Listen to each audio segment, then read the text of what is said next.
आज हम चर्चा करेंगे लोकसभा चुनाव को लेकर। आप लगातार देख रहे हैं कि देश के अंदर इस समय एमपी इलेक्शन 2024 चल रहा है और पहले चरण का मतदान भी पूरा हो गया है। और पहले चरण के अंदर जिस तरह से इंडिया गठबंधन ने केंद्र की सत्ता यानी भाजपा की सत्ता को बड़ा झटका दिया है। आज इंडिया गठबंधन की बहुत बड़ी रैली हुई और उस रैली पर देश के दो छोरे एक साथ नजर आए।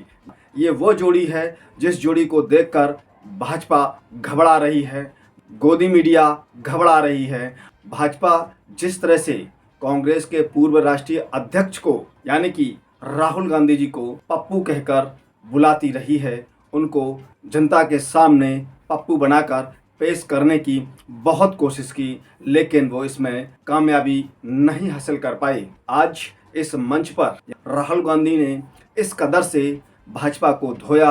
उन्होंने यहाँ जनता के बीच में उन मुद्दों को रखा जिन मुद्दों को लेकर भारतीय जनता पार्टी और मोदी समर्थक और गोदी मीडिया बहुत दूर भागते हैं। वो इस चीज़ की चर्चा कभी करते ही नहीं। जातीय जनगणना का उन्होंने यहाँ पर जो हिसाब दिया है, उस हिसाब से तो लगता है कि पहले चरण में इंडिया गठबंधन वास्तव जीत कर आगे बढ़ रही है। यहाँ पर मोदी सरकार की नीति को और मोदी सरकार कैसे चलाया जाता है, उनके पीछे चलाने वाले वो कौन से अधिकारी हैं, उसका भी गणित आज इस मंच के माध्यम से राहुल गांधी जी ने रखा है। और उन्होंने यहाँ पर केंद्र की नीतियों को, भाजपा की नीतियों को, प्रधानमंत्री नरेंद्र मोदी जी की नीतियों को लेकर उनकी नींद को खराब किया है। अब ये देखना और भी जरूरी हो गया है क्या वास्तव में देश के अंदर अब परिवर्तन की लहर दिखाई दे रही है।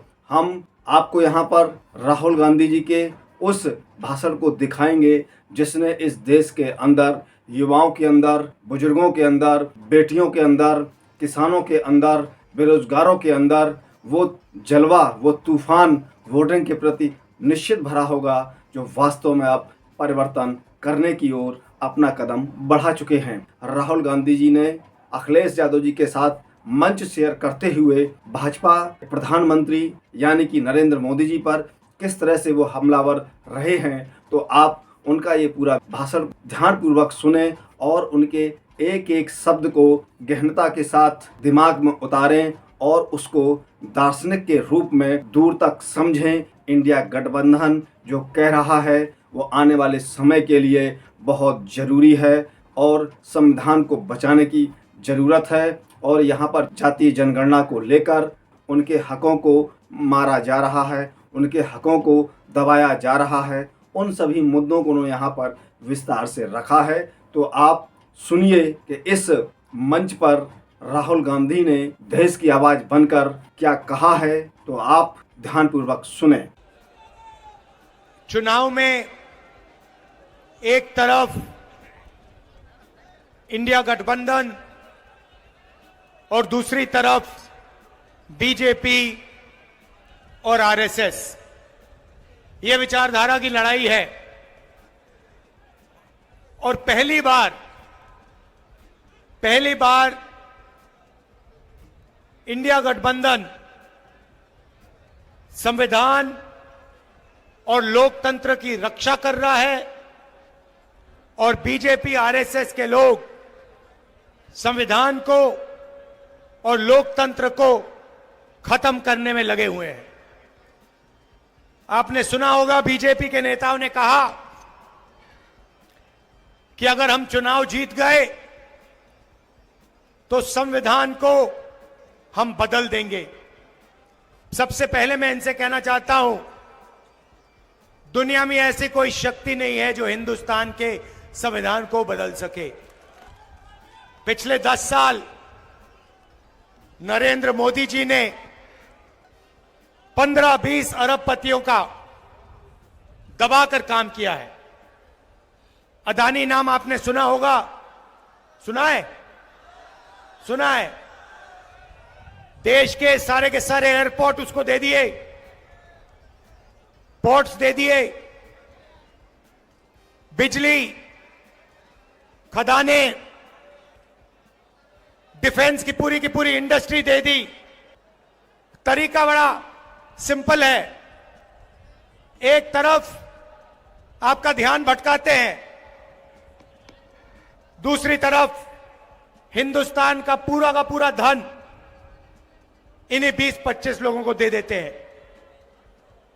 पता नहीं आपको मालूम या नहीं, नरेंद्र मोदी जी ने हिंदुस्तान के सबसे अमीर अरबपतियों का 16 लाख करोड़ रुपया कर्जा माफ किया है। आप जानते हो 16 लाख करोड़ कितना होता है? नहीं, बहुत होता है, मगर कितना होता है मैं आपको बताता हूं। हमने किसानों का कर्जा माफ किया था ना जब यूपीए की सरकार थी। अगर आप 25 बार किसानों का कर्जा माफ करो या 25 साल का मनरेगा का पैसा, इन्होंने 10-15 लोगों का कर्जा माफ किया है।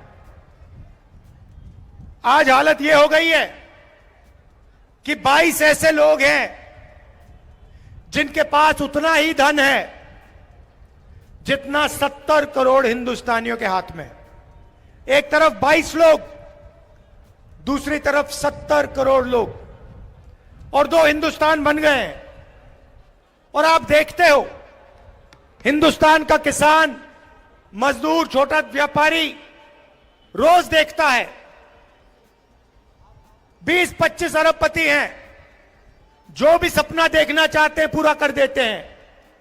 हवाई जहाज में उड़ते हैं, करोड़ों रुपए की गाड़ियों में घूमते हैं, और बैंक का पूरा पैसा नरेंद्र मोदी जी ने इन लोगों को दिया है। पैसा कहां से आता है? जीएसटी से आता है। आपका पैसा है। आप अगर शर्ट खरीदते हो 500 रुपए की, जितनी जीएसटी आप देते हो उतनी जीएसटी अदानी देता है। आपकी आमदनी हजारों में, उसकी आमदनी हजारों करोड़ों में, मगर जितनी जीएसटी आप देते हो उतनी जीएसटी वो देता है। यह हिंदुस्तान की सच्चाई है। और ये 20-25 बड़े अरबपति चाइना का माल हिंदुस्तान में बेचते हैं। नरेंद्र मोदी एक तरफ मेक इन इंडिया कहता है, और दूसरी तरफ जो लोग मेक इन इंडिया कर सकते हैं, छोटे व्यापारी, छोटे बिजनेस वाले, कारीगर, उनके लिए वो नोटबंदी और जीएसटी कर देता है और उनको खत्म कर देता है। उसको कोई मेक इन इंडिया नहीं चाहिए, उसे सिर्फ मेक इन चाइना चाहिए, क्योंकि वो चाहता है कि चाइना का माल हिंदुस्तान में बिके और अरबपतियों का उसका फायदा हो। अब आप मुझसे सवाल पूछोगे, इंडिया गठबंधन क्या करेगा? मैंने आपको बोला, एक तरफ 22 लोग, दूसरी तरफ 70 करोड़ लोग। और आप मुझसे पूछोगे, ठीक है, आपने हमें बता दिया कमी कहां है, मगर कांग्रेस पार्टी और इंडिया गठबंधन क्या करने जा रही है?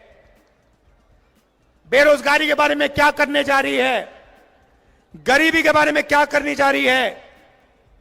किसानों की मदद कैसे करेगी? ये आपके दिल में सवाल है। तो आज मैं आपको इन सवालों के जवाब देने आया हूं, और हम साफ बता देते हैं। और मैं आपको आज 3-4 चीजें कहने आया हूं। सबसे पहले, गरीबी। नरेंद्र मोदी जी ने लाखों करोड़ रुपए अरबपतियों को दिए। मैं आपको बता रहा हूं, इंडिया गठबंधन जितना पैसा उन्होंने अरबपतियों को दिया है, उतना पैसा हम हिंदुस्तान के गरीबों को देने जा रहे हैं। अच्छा लगे ना लगे, हम ये काम करने वाले हैं। मीडिया वाले कहेंगे कि देखो, अगर किसानों का कर्जा माफ होगा तो किसानों की आदत खराब होगी। कहते थे मनरेगा में मजदूरों की आदत खराब होती है, मगर यह कभी नहीं कहते कि जब नरेंद्र मोदी ने 16 लाख करोड़ रुपए अरबपतियों का कर्जा माफ किया तो उनकी आदत खराब होती है। यह कभी नहीं कहते। तो मैं सिर्फ एक बात कह रहा हूं, अगर उनका कर्जा माफ होगा तो किसानों का भी होगा। अगर उनको पैसा मिलेगा तो मजदूरों को, किसानों को, बेरोजगार युवाओं को भी मिलेगा। तो हमारा पहला कदम, जिसे हम महालक्ष्मी योजना कहते हैं, क्रांतिकारी काम है। दुनिया की किसी भी सरकार ने यह काम नहीं किया आज तक। किसी भी देश की सरकार ने जो हम करने जा रहे हैं यह सोचा भी नहीं है। और मैं आपको बता रहा हूं, जैसे ही हमने यह काम किया, बाकी देशों की सरकार लाइन लगा देंगी और सारी की सारी एक के बाद एक यही क्रांतिकारी काम करना शुरू कर देंगी। लिख के ले लो। तो महालक्ष्मी योजना क्या है? हिंदुस्तान के सारे गरीब परिवारों की हम लिस्ट बनाएंगे। उसमें से आपके भी नाम होंगे। सारे परिवारों की लिस्ट बनेगी और हर गरीब परिवार में हम एक महिला को चुनेंगे। हर गरीब परिवार में से एक महिला को चुनेंगे और फिर हर साल उसके बैंक अकाउंट में कांग्रेस पार्टी 1 लाख रुपया सीधा डाल देगी। 8,500 रुपए महीने के, 1 लाख रुपए साल के। इंडिया गठबंधन ठगाठक ठगाठक ठगाठक ठगाठक हर महीने हजारों करोड़ रुपए हिंदुस्तान के सबसे गरीब परिवारों को सीधा बैंक अकाउंट में जाएगा। आंगनवाड़ी और आशा की महिलाएं, आप अच्छी तरह सुन लो, जो आज आपको आमदनी मिल रही है उसे हम चुनाव के बाद दुगना करने जा रहे हैं। अब युवा कहेंगे, राहुल जी हमारा क्या होगा? नरेंद्र मोदी, देखो नरेंद्र मोदी जी ने हमें झूठ बोला, 2 करोड़ रोजगार की बात की, 15 लाख रुपए बैंक अकाउंट में डालने की बात की, मगर सीधा हमारे मुंह पे नरेंद्र मोदी ने झूठ बोला। तो मैं आपको 2-3 चीजें कहना चाहता हूं। सबसे पहले, हमने चेक किया, हिंदुस्तान की सरकार में 30 लाख खाली पोस्ट पड़ी हुई हैं। सबसे पहला काम, ये जो 30 लाख सरकारी नौकरियां हैं हम आपके हवाले कर देंगे। दूसरा काम, पहले हिंदुस्तान के युवाओं को सेना में रोजगार मिलता था, पेंशन मिलती थी, अगर कुछ होता, शहीद होते तो शहीद का दर्जा मिलता था, कैंटीन मिलती थी। नरेंद्र मोदी जी ने वो सब बंद कर दिया, 2 तरीके के शहीद बना दिए। एक जो नॉर्मल जवान है और दूसरा जिसको आज हम अग्निवीर कहते हैं। शहीद होंगे तो अग्निवीर को शहीद का दर्जा नहीं मिलेगा, उसको कैंटीन नहीं मिलेगी, उसको पेंशन नहीं मिलेगी, उसको ट्रेनिंग 6 महीने की मिलेगी। चाइना का जवान 5 साल ट्रेनिंग करके आएगा और हमारा अग्निवीर 6 महीने की ट्रेनिंग लेकर उसके सामने खड़ा हो जाएगा। नतीजा आपको मालूम है। ये जो अग्निवीर योजना है, हमारी सरकार बनेगी, इसको हम रद्द कर देंगे, उठा के फाड़ के फेंक देंगे। और जैसे पहले होता था, पेंशन मिलेगी, शहीद का दर्जा मिलेगा, कैंटीन मिलेगी। देखिए, ये अग्निवीर योजना सेना नहीं चाहती, ये प्रधानमंत्री का निर्णय है, पीएम ऑफिस ने ये योजना बनाई है। सेना को ये नहीं चाहिए और हम इसको रद्द करने जा रहे हैं। पेपर लीक की बात आप जानते हो, आपको सालों काम करना पड़ता है, पढ़ाई करनी पड़ती है। पेपर के दिन आपको पता लगता है कि पैसा देकर बेईमानों ने पेपर लीक करवा दिया और आप देखते रह गए। हम एक कानून लाएंगे, जिसने भी ये पेपर लीक का काम किया उसे कड़ी से कड़ी सजा मिलेगी। और ये जो आजकल फैशन बना रखा है कि प्राइवेट कंपनियां पेपर चेक करवा रही हैं, इसको हम बंद करवा देंगे। अब मैंने आपको महालक्ष्मी योजना के बारे में बोला, क्रांतिकारी योजना है। अब मैं आपको युवाओं के लिए एक क्रांतिकारी योजना के बारे में बताना चाह रहा हूं। आप जानते हो, अरबपतियों के बेटे, बड़े बड़े बिजनेसमैन के बेटे जॉब मार्केट में जाने से पहले अप्रेंटिसशिप करते हैं। 6 महीने की उनको नौकरी मिलती है, बड़ी सी बड़ी कंपनी में जाते हैं, ट्रेनिंग मिलती है, बैंक में पैसा आता है और फिर वो परमानेंट जॉब में जाते हैं। मगर यह सुविधा हिंदुस्तान के बेरोजगार युवाओं को कभी नहीं मिली। बड़े बड़े अरबपति अपने बेटे को अपनी कंपनी में अप्रेंटिसशिप करवाते हैं, मगर हमारे युवा भड़कते रहते हैं, सड़क पे घूमते रहते हैं। तो हमने एक नई योजना लाई है, इसका नाम पहली नौकरी पक्की। पहली नौकरी पक्की हिंदुस्तान के सारे ग्रेजुएट्स, यूनिवर्सिटी के ग्रेजुएट, कॉलेज के ग्रेजुएट, डिप्लोमा होल्डर्स, आप सुन लो, यह आपके लिए योजना है। इससे आपकी जिंदगी बदलने जा रही है। तूफान आने वाला है। प्राइवेट कंपनियों में, हिंदुस्तान के पब्लिक सेक्टर में और सरकारी ऑफिसेज में हम हिंदुस्तान के ग्रेजुएट्स को अप्रेंटिसशिप का अधिकार देने जा रहे हैं। मतलब अगर आपने हिंदुस्तान की सरकार से अप्रेंटिसशिप मतलब 1 साल की नौकरी मांगी, तो यह आपका अधिकार है, सरकार आपको मना नहीं कर सकती। 1 साल की नौकरी मिलेगी, उसमें आपकी ट्रेनिंग होगी। प्राइवेट सेक्टर में, पब्लिक सेक्टर में, BHEL, HAL जैसे कंपनियों में, सरकारी ऑफिसेज में 1 साल आपकी ट्रेनिंग होगी। 1 साल में आपके बैंक अकाउंट में सरकार 1 लाख रुपया, 8,500 रुपए हर महीने खटाखट डालेगी। उसके बाद 1 साल के बाद आप ट्रेंड होगे, हिंदुस्तान के पास एक ट्रेंड वर्कफोर्स होगी, और अगर आपने अच्छा काम किया तो आपकी नौकरी पक्की हो जाएगी। क्रांतिकारी काम है और ये हम आपके लिए करने जा रहे हैं।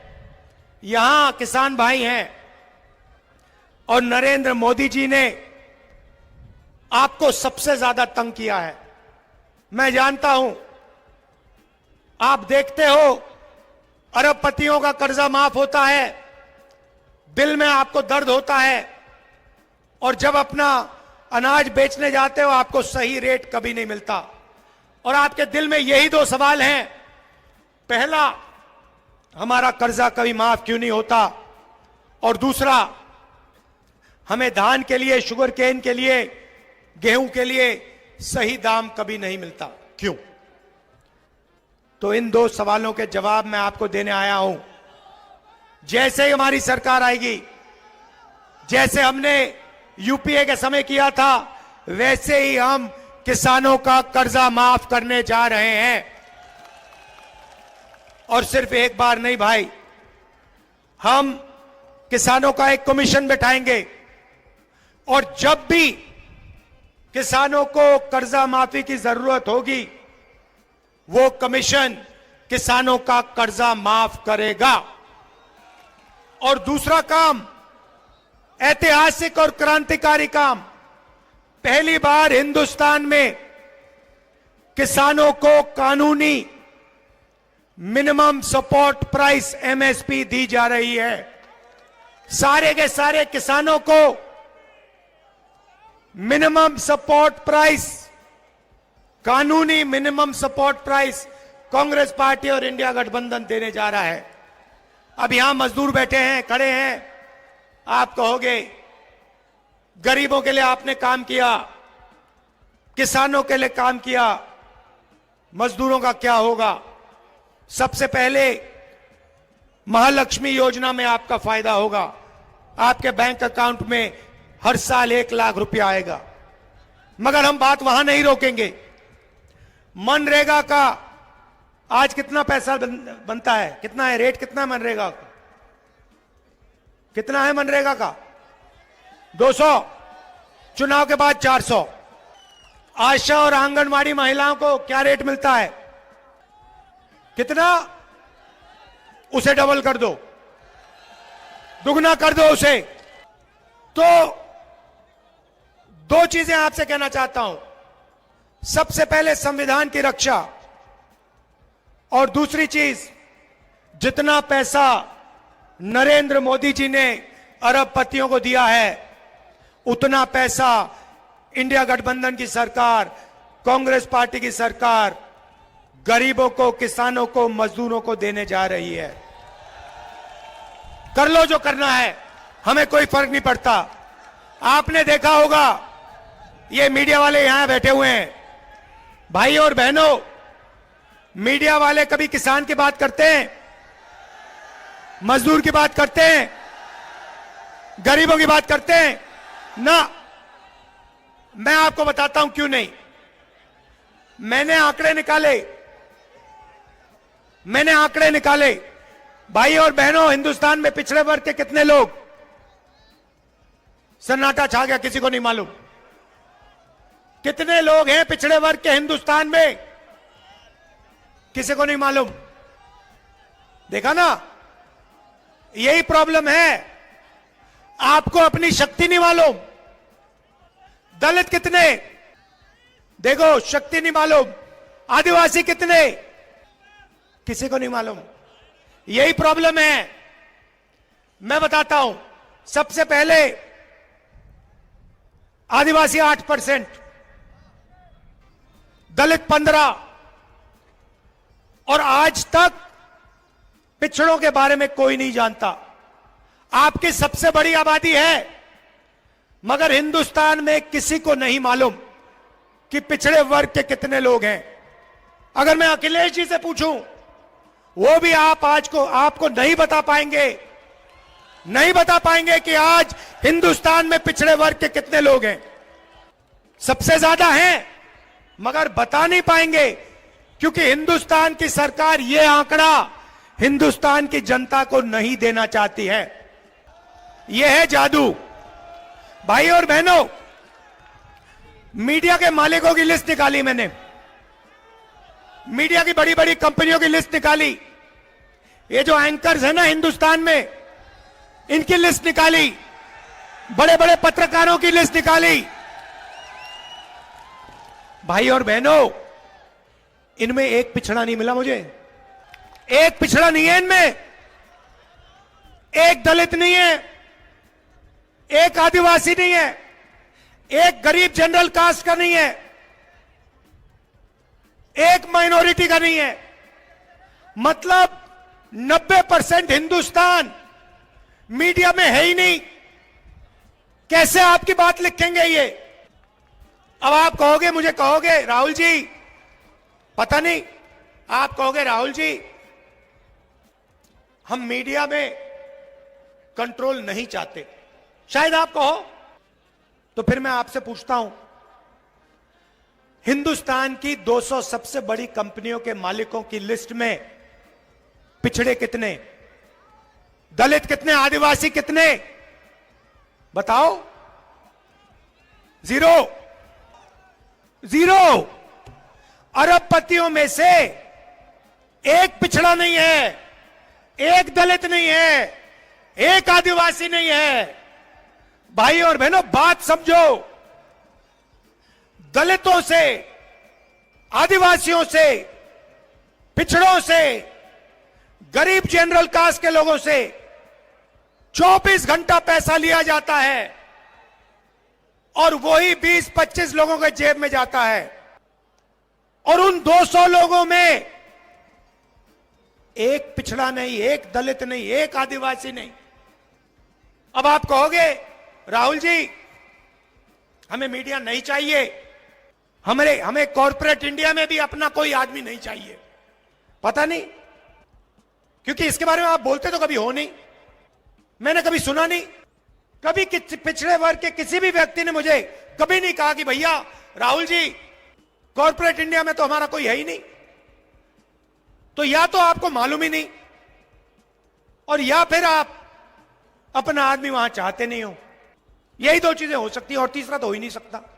तो फिर मैं आपसे कहूंगा ठीक है भैया, आप कॉर्पोरेट इंडिया में नहीं चाहते, आप मीडिया में नहीं चाहते, आप प्राइवेट अस्पताल नहीं चलाने चाहते, आप प्राइवेट कॉलेज यूनिवर्सिटी नहीं चलाना चाहते, सरकार में तो भागीदारी चाहते हो ना, या वो भी नहीं चाहते? वो भी नहीं चाहते तो चलो फिर छोड़ते हैं भैया, पूरा का पूरा इनको दे दो, चलते हैं घर। अब मैंने आंकड़े निकाले, हिंदुस्तान को 90 लोग चलाते हैं। अखिलेश जी आपके चीफ मिनिस्टर थे यूपी के, थे नहीं थे? मगर सच्चाई मैं आपको बता देता हूं, अखिलेश जी चीफ मिनिस्टर थे, मगर सरकार को ब्यूरोक्रेसी चलाती है, आईएएस अफसर चलाते हैं, क्योंकि अंत में ब्यूरोक्रेसी चीफ मिनिस्टर को, मंत्रियों को निर्णय देते हैं। और यही दिल्ली में हो रहा है। आप सोचते हो कि नरेंद्र मोदी सरकार चलाता है, नरेंद्र मोदी सरकार नहीं चलाता, 90 लोग सरकार चलाते हैं। 90 लोग सरकार चलाते हैं, उनको आईएएस अफसर कहा जाता है। बजट का पूरा निर्णय वो लेते हैं।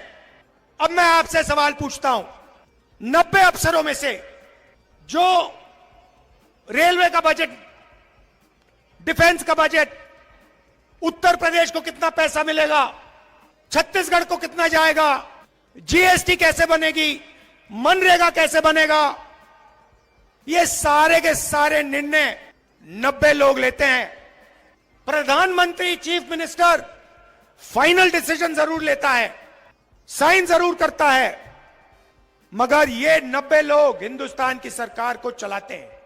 अब मैं आपसे पूछता हूं, 90 में से पिछड़े कितने?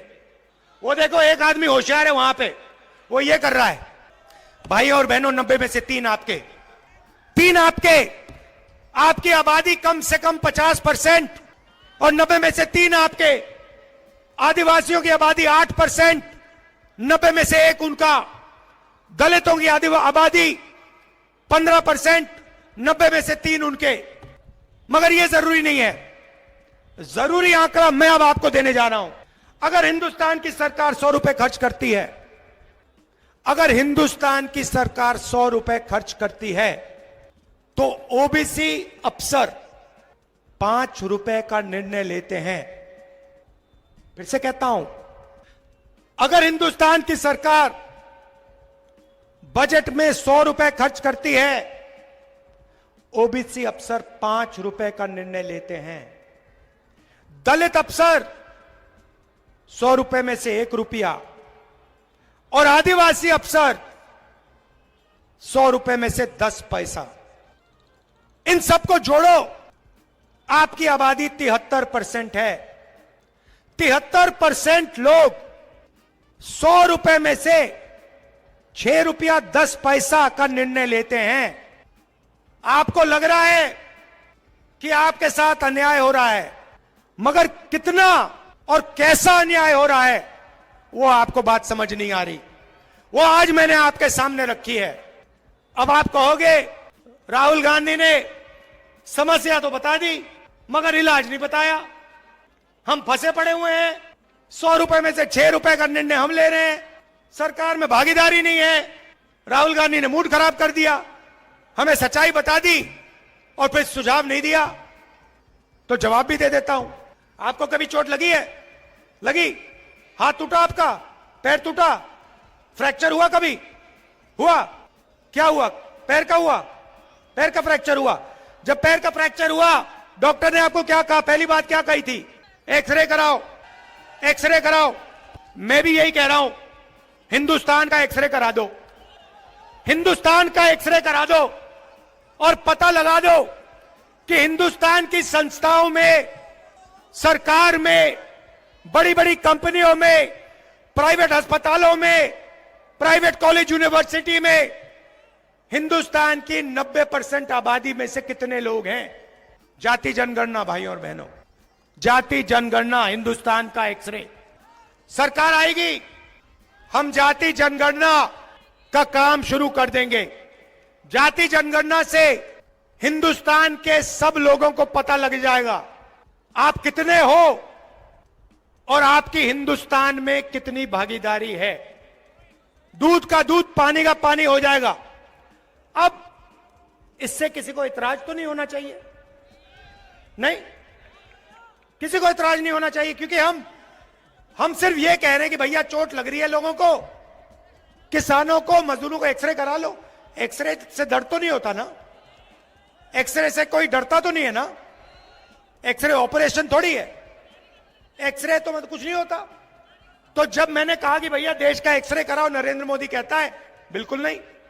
बीजेपी के लोग कहते हैं एक्सरे तो नहीं होगा। कैसे नहीं होगा? 100% होगा, क्योंकि देश की जनता को मालूम होना चाहिए कि 90% की कितनी भागीदारी है। आप देख लेना, मैंने यहां भाषण दिया, अखिलेश जी ने यहां भाषण दिया, आप देख लेना, नरेंद्र मोदी का चेहरा आपको टीवी पे 15-20 घंटे दिखेगा, मगर जो हमने यहां क्रांतिकारी बातें कही हैं वो आपको मीडिया नहीं दिखाएगा। पूरा देश जानता है ये आपके हैं ही नहीं। अच्छा, इनकी बात नहीं कर रहा हूं, ये बेचारे, इनकी बात, इनकी गलती नहीं है, इनको ऊपर से ऑर्डर आता है, इनको सैलरी लेनी है, बच्चे पालने, इनकी गलती नहीं है। इनके जो सीनियर लोग हैं उनकी गलती है। देखो मुस्कुरा रहे हैं लोग। तो ये मैं आपसे कहने आया था, इंडिया गठबंधन की जीत होने जा रही है, और मैं आपको बता रहा हूं, जिस दिन जाति जनगणना हो गया इस देश में, उस दिन देश बदल जाएगा। क्रांतिकारी काम है, ऐतिहासिक काम है, और इसको इंडिया गठबंधन करने जा रहा है।